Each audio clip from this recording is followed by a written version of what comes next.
This guy over here is Chief of Staff, Timothy Klein. Excellent physician.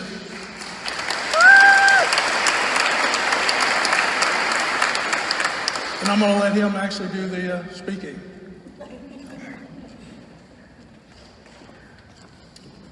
Good evening.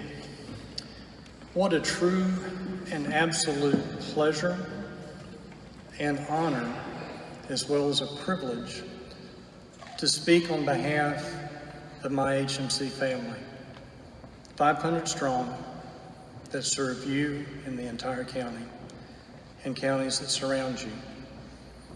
In the 41 years of practicing medicine, I've never been more proud than I have the past 10 years in serving as a chief medical officer, as an attending physician, as an internal medicine physician and hospitalist at Hardin Medical Center with this group of individuals. Never in those 41 years would I have possibly imagined, nor could I have been prepared, as any of us could have been, for this past 18 months. The Chinese zodiac calendar said it was the year of the rat. Personally, I think it was the year of the devil, the hell that was unleashed across this world, across our country, across our county. We've lost nearly 70 individuals to coronavirus. In our country, we've lost over 600,000 souls.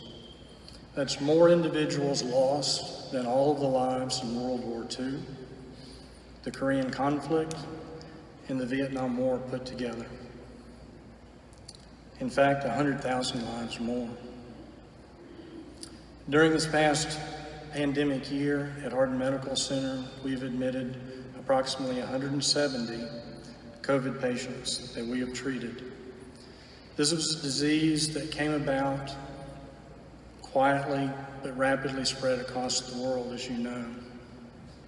It was in December and January of this past year that it first came to our attention as an executive team looking at what was happening in the world. Initially, there was concern, and then very rapidly we understood the significance of what was fixing to happen. With world travel, it was only a matter of time before this disease spread to the United States. It was a disease that was invisible. You couldn't see it, you couldn't smell it. Initially, you couldn't even test for it. But we knew through the experience of those in China and in France and in Europe, and as it spread across the world, the disease had common symptoms that presented, and soon we were able to at least diagnose it with testing.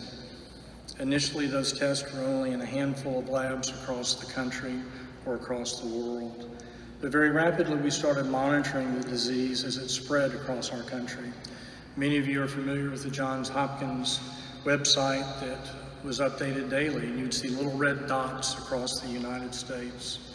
First on the east and the west coast, and as it gradually moved across.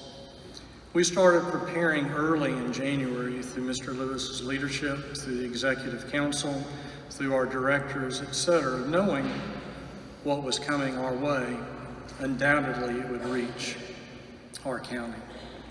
It was approximately a year ago this month that our first case of COVID hit Hardin County. But in that preparatory time, we were faced with unsurmountable, unbelievable barriers of challenges. We didn't have supplies.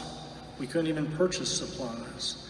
Early on, we had healthcare workers that literally were sewing together masks because we learned that although we couldn't purchase N95 masks, the material that was used to sterilize surgery equipment was made out of the same material. So we were actually making our own masks.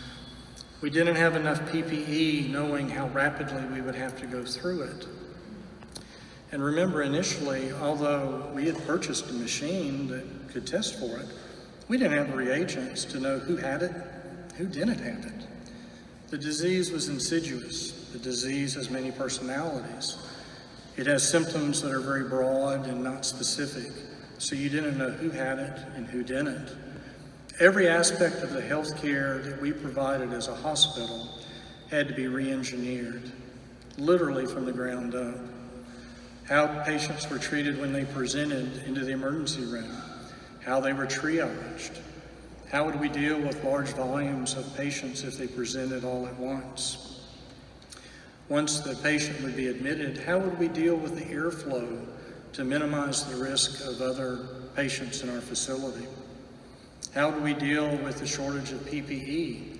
We had to come up with creative ways to reuse it, to sterilize it, through ozone. We were reusing our own professional protective equipment. We had shortages of drugs. As remdesivir started to be gradually released under emergency use by the FDA, we didn't really have it at first, and the allocations that we had were limited. So literally we had conversations and discussions. How and who would we give that medication to? Who would receive it? Who won it? You had processes of a disease that in 30% of the time would cause confusion, agitation. So you'd have healthcare workers that would go into this environment, into a room, whether it's EMS going out in the community or those of us seeing patients in the hospital, not knowing if they may reach up, pull our mask off, etc. Our stethoscopes are only 24 inches long. We're listening to lungs and we're right in somebody's face that's coughing in front of us. Yeah, we had shields, we had masks, and they say it was 95% protected. 5% of the time it wasn't. Some of these patients would do very poorly very quickly. Our first death that I can remember, a patient came in and within 36 hours they were dead. There are patients that we had to resuscitate, and in those situations your controlled medical environment is lost. So now you're trying to intubate patients and right in their face, and none of our healthcare workers walked away from that risk or challenge. They stood strong. They stood up to the face of the devil.